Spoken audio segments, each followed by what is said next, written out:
শেখ হাসিনা নোবেলের লোভের কারণে রোহিঙ্গারা আজ দেশ ছাড়া। শেখ হাসিনার এর আগে বাংলাদেশের রোহিঙ্গা ঢল লাগিয়েছিল নোবেল প্রাইজ পাওয়ার আশায়, অথচ সেই সময় রোহিঙ্গা সমস্যার সমাধান হয়ে যেত।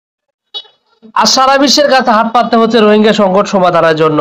সে সময় কিভাবে রোহিঙ্গা সংকট সমাধান হতো প্রশ্নটা যদি আসে, তাহলে সেভাবে উত্তর সোজাসুজি ভাবে বলা যায় জিয়াউর রহমান যে কৌশল নিয়েছিলেন সেই কৌশল। রোহিঙ্গারা বাংলাদেশের দীর্ঘদিনের এক সমস্যা, যেমনটা এর আগে জিয়াউর রহমানের সময়ও ছিল, এবং তখনও রোহিঙ্গা সংকটের ঢল নেমেছিল বাংলাদেশে।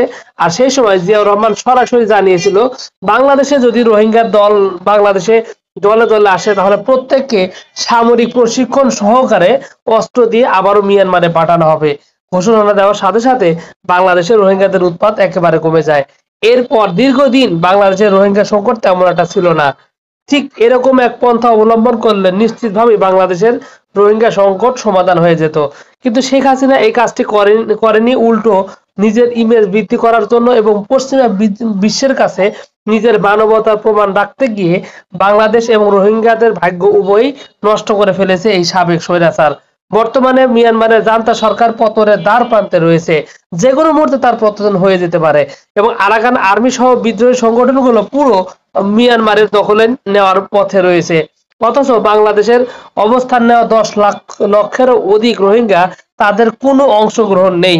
এবং এই রোহিঙ্গা মুসলমানদের প্রতি যদি সে সময় সামরিক প্রশিক্ষণ অস্ত্র দেওয়া হতো, তাহলে আরাকান রাজ্য মুসলমানদের হয়ে যেত এবং সেখানে একটি রাষ্ট্র গঠন করে রোহিঙ্গা সমস্যা চিরদিনের জন্য সমাধান হয়ে যেত।